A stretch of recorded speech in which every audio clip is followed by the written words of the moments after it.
Mika at Bianca pinagkaguluhan sina Dustin at River.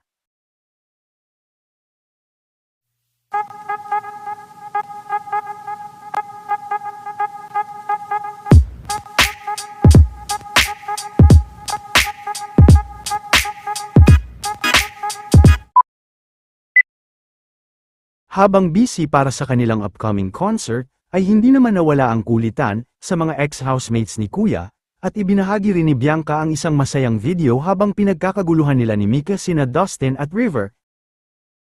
Kagabi naman ay nagbonding sila Dustin at Bianca kila Mika.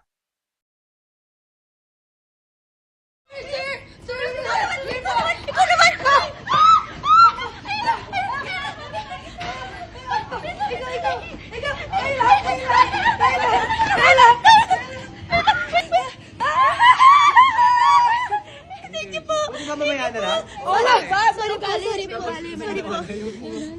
Suportahan po ang Samantala todo pasasalamat naman si Zanjo at Sir Ogie Diaz sa mga fans nila Dustin at Bianca. Ang Dasbia, alam ko, kumbaga, bago lang din po ang love team na ng Dasbia, at grabe yung pinapakita niyong respeto at suporta sa mga kasamahan niyo sa industriya. Siguradong pagpapalain kayo at swerte at maraming magmamahal sa Dasbia. At asahan niyo rin po ang suporta ko sa inyo dahil wala pa man nagpakita na kayo ng suporta sa amin. Kaya maraming salamat sa inyo. Mabuhay po kayong lahat. Ayan narinig ninyo. Kaya maraming salamat Dasbia, Mancom.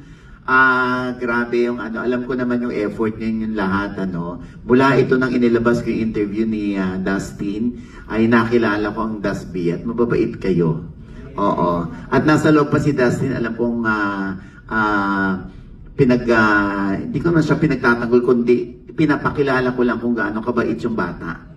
Nung nasa labas pa siya at magkaibigan talaga kami. Kaya alam ko kung maldita o maldito yung bata sa loob ng bahay ni Kuya. Pero si Dustin, nami-misinterpret ng lahat ng iba, pero hindi nila kilala yung bata, mabait yung bata.